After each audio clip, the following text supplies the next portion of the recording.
tous, je reviens vers vous pour faire un point sur mon installation photovoltaïque parce qu'il s'est passé plein de choses pour ceux qui ont suivi ça un peu sur les réseaux, sur Twitter principalement.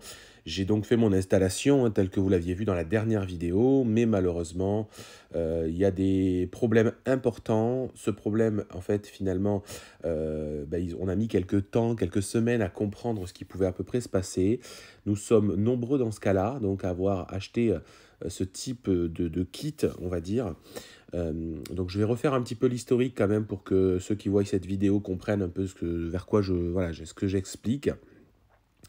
Donc on a acheté effectivement via mon kit solaire un kit qui comprenait donc des panneaux JA Solar, alors soit des 405 watts comme moi, soit des 400 watts. En fait, c'est exactement le même panneau à quelque chose près. C'est des panneaux qui aujourd'hui ont normalement les caractéristiques pour fonctionner avec des micro-onduleurs DS3L, je dirais. Alors, ça nous a été vendu avec des DS3. Effectivement, au niveau de la puissance, ce qui délivre au niveau du voltage, bon, on peut imaginer quand même que c'était un peu juste pour les DS3. Donc c'est pour ça que finalement, suite aux premières problématiques, mon kit solaire, après avoir fait le point avec APS, donc a décidé tout simplement de nous renvoyer des DS3L. Donc ce sont des panneaux, en tout cas si je reviens sur les panneaux, ce sont des panneaux qui font 54, on va dire qu'il y a 54 cellules sur ces panneaux-là, donc finalement c'est en demi-cellules, mais bon c'est 54 cellules au total, demi-cellules, ce qui fait au total 108 cellules, voilà. Donc j'explique ça parce que c'est là où aussi ça va pouvoir un petit peu apporter des éléments un petit peu d'explication. Donc au premier abord, j'avais installé donc les DS3 que vous voyez là. Ces DS3, ils requièrent effectivement, je veux dire, un voltage assez important pour pouvoir fonctionner.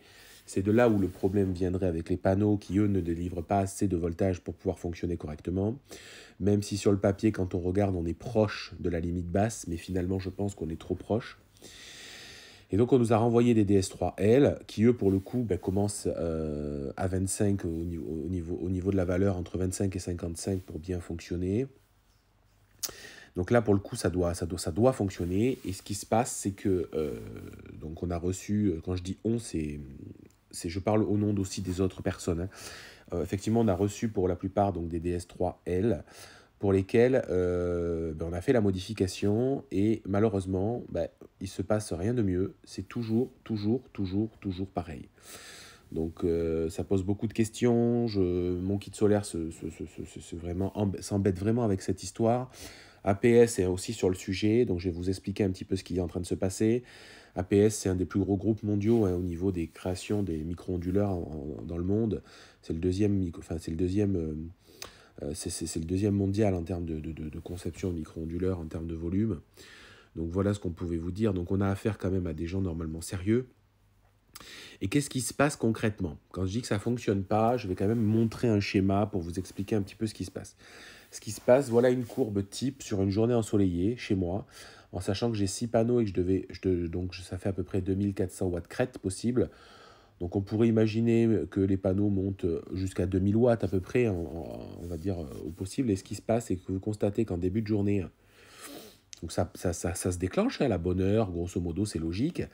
Ça se déclenche, et puis quand il y a en fait trop de chaleur, donc on va dire que la partie, il y a quelque chose qui se met en sécurité, qui se bloque, et qui bride en fait la possibilité de puissance de production. Donc la question a été souvent de se dire, est-ce que c'est le panneau, est-ce que c'est le micro-onduleur, est-ce que c'est le micro-onduleur, est-ce que c'est le panneau? Il y a différentes expériences qui ont été faites par différentes personnes. Moi, les premiers, voilà, je vais vous en parler un peu plus loin, parce que vous pouvez retrouver en fait sur ce forum, on va dire, il y a une page sur ce forum où différentes personnes qui sont dans cette problématique-là, je dirais, partagent leurs données, partagent leur expérience, essayent de comprendre ensemble. Donc, à la limite, vous pouvez aller voir si vous êtes dans ce cas-là, ce qui se passe, comment les gens analysent la situation, tout ça. Et au final, on va dire qu'avant d'essayer de comprendre ce qui se passe précisément, parce que j'ai quelques données complémentaires à vous donner, j'ai des nouvelles informations, on a surtout mon kit solaire qui a réagi, ça y est.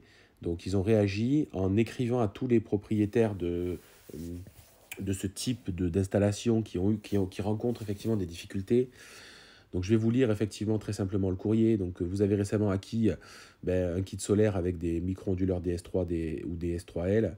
Un dysfonctionnement a bien été détecté au niveau des micro-onduleurs qui entraîne probablement une baisse de production du système photovoltaïque. Donc le fabricant APS est actuellement en train, lui, de faire des mises à jour et d'essayer de mieux comprendre ce qui se produit avec ce type de panneau. Par contre, donc, ils prennent en charge effectivement l'indemnisation. Ils expliquent que quand ils auront réglé le problème, ils feront effectivement une formule de calcul sur la perte de production réelle qu'il y aura eu par ces panneaux. Et ils dédommageront les clients à hauteur de la somme perdue, tout simplement. Donc ça, c'est un bon point pour APS, Mon Kit Solaire. On voit quand même qu'ils sont embêtés.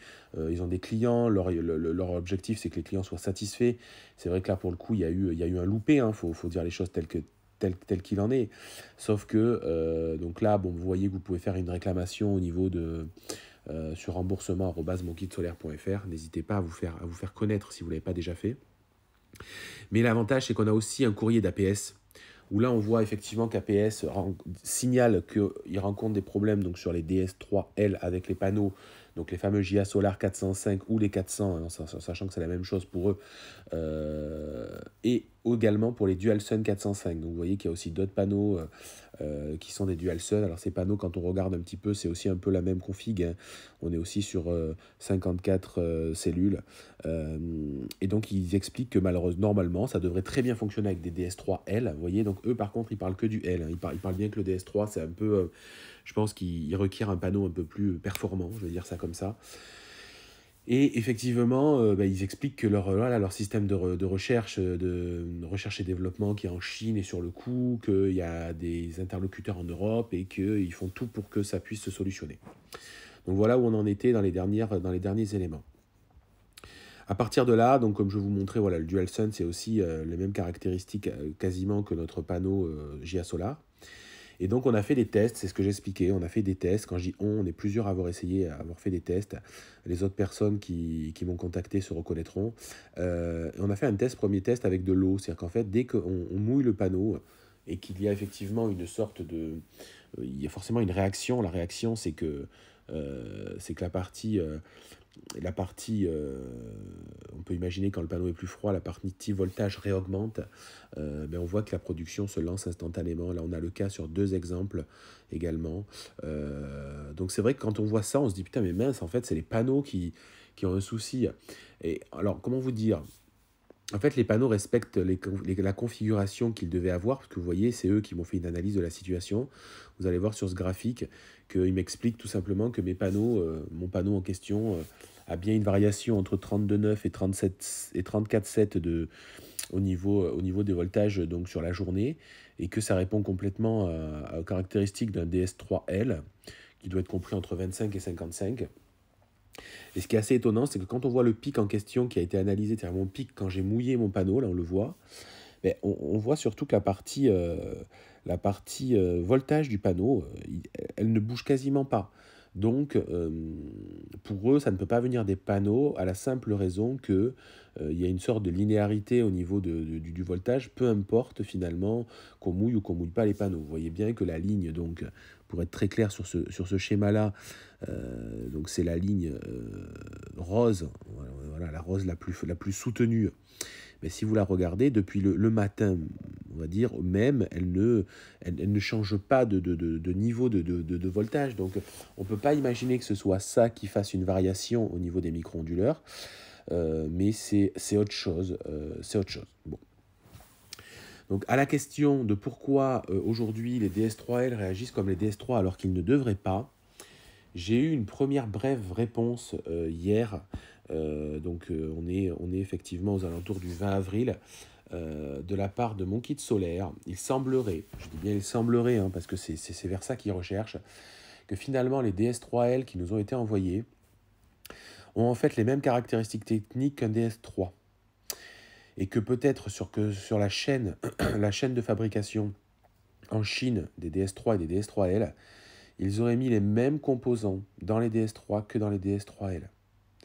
Ce qui expliquerait peut-être la problématique qui finalement est identique, hein, parce que les gens qui les ont installés, les DS3 et le DS3, ils ont constaté exactement la même chose, les mêmes réactions, les mêmes pertes de puissance, et c'est ce qui expliquerait effectivement qu'il y aurait un souci, peut-être voilà, peut-être sur ce type de problème-là. Donc est-ce qu'il faudra remplacer les DS3L qu'on nous a envoyés? Est-ce que finalement une mise à jour suffira? On est encore un peu dans le flou. L'objectif, c'est que ce soit fait par mise à jour. Maintenant, APS, en fonction de son retour, on nous fera savoir les choses. Moi, en attendant, vous saviez que je voulais aussi augmenter mon installation. Et donc, finalement, j'ai pris le parti pris peut-être de commencer à imaginer l'augmentation de mon installation. Et donc, après les échanges avec mon kit solaire, il s'avère que finalement, avec les DS3 qu'on a reçus initialement, on a normalement un panneau ils ont un panneau en magasin sur lequel ils ont fait des tests qui devrait fonctionner. Donc j'ai effectivement pris le parti de continuer à augmenter mon installation et de changer de type de panneau, en tout cas en accord avec eux au niveau de, pour vous aussi vous partager les différences qu'il y aura avec un panneau d'une autre marque. Par la suite, en tout cas, quand j'aurai peut-être une partie en JA Solar et une partie là envoyée en Sun Power, parce qu'effectivement ils ont des retours, donc c'est un panneau qui est moins puissant sur le papier, mais bon, peu importe, moi l'objectif effectivement c'est de pouvoir aussi avoir une production et de faire les tests. Et là ils m'ont partagé en fait la production d'un de leurs clients qui ont bien des DS3 avec ces panneaux là. Donc forcément aujourd'hui, donc ça va peut-être faire dire à des gens que oui, alors dans ces cas-là c'est bien les panneaux qui ont problème et pas les micro-onduleurs. Donc pour le coup, oui, avec les micro-onduleurs DS3, il semblerait quand même que les JA Solar, à un moment donné, ne fonctionneront pas forcément, parce qu'il y a vraiment une problématique de limite en termes de puissance de voltage. Donc forcément, il y a quelque chose qui ne va pas le faire, mais avec des DS3L, ça doit fonctionner. Il n'y a pas de raison, ça doit fonctionner. Donc pour le coup, donc moi d'ici quelques jours, quelques semaines, quand je les aurai reçus, je modifierai mon installation, on va dire. Je vais essayer de laisser donc mes DS3 existants, je vais les laisser et je vais essayer de monter donc ces panneaux SunPower en remplacement. Au passage, j'espère que je ne vais pas être embêté parce qu'ils sont légèrement plus larges que les JA Solar. Donc il faut que je vérifie précisément, sinon il faudra que je m'arrange un petit peu sur la ligne, un petit peu d'installation vu que c'est tout en ligne. Voilà où on en est, voilà où on est la réflexion. Donc je sais qu'en tout cas moi j'ai en contact voilà, de mon kit solaire, Alexis, qui est un peu responsable du secteur et qui effectivement, pour le coup, a pris en charge la demande. Il est très embêté par la situation. Ça doit fonctionner avec des DS3L. Ils sont obligés d'attendre en fait et de vous dédommager. Ils ne pourront pas faire autrement, ça c'est certain. Par contre, sachez que voilà, vous aurez satisfaction à la fin dans tous les cas. Ils vont pas vous laisser comme ça c'est sûr. Parce que bon, ça reste une société solide, ça fait des années qu'ils sont là. Voilà, leur objectif, c'est vraiment de satisfaire les clients. Ils sont vraiment embêtés par cette situation qu'ils n'ont jamais rencontrée comme ça, aussi complexe à gérer.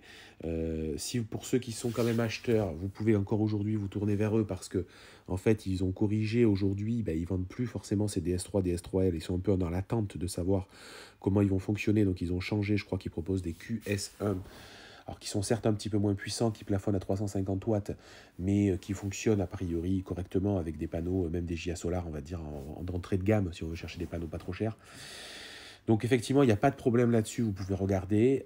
Et pour les gens qui sont un peu dans la panade, n'hésitez pas à faire votre demande de remboursement, enfin de dédommagement quand le problème aura été résolu. Et en attendant, prenez un peu votre mal en patience, je dirais, parce qu'il y aura une solution, hein, soyez-en rassurés. Merci de partager en commentaire vos situations, vos remarques, vos questionnements. Moi, dès que j'ai des infos complémentaires, je ne manquerai pas de vous les partager. Dès que j'aurai eu le temps d'installer les panneaux, que je les aurai reçus d'abord, et que j'aurai eu le temps de les installer, je vous ferai des partages de ce qui peut se passer, est-ce que ça fonctionne mieux ou pas. Voilà, vraiment, pour le coup, ça va être très intéressant et très enrichissant finalement, parce que si j'arrive à avoir des panneaux SunPower avec des DS3 et peut-être par terme, je ne sais pas, des DS3 ou des DS3L avec des panneaux JA Solar, ça permettra également de faire des comparatifs par la suite, de voir vraiment si un panneau, alors c'est vrai que c'est un panneau un petit peu plus cher, mais est-ce qu'il y a un vrai intérêt, est-ce que la production est différente, voilà, donc je suis très curieux de faire tout ça et de partager ça avec vous. Je vous dis à très très bientôt, suivez-moi sur Twitter, sur Instagram, sur YouTube, abonnez-vous, partagez la vidéo si vous avez des gens dans ce cas-là, n'hésitez pas, et je vous dis à très bientôt, bye bye.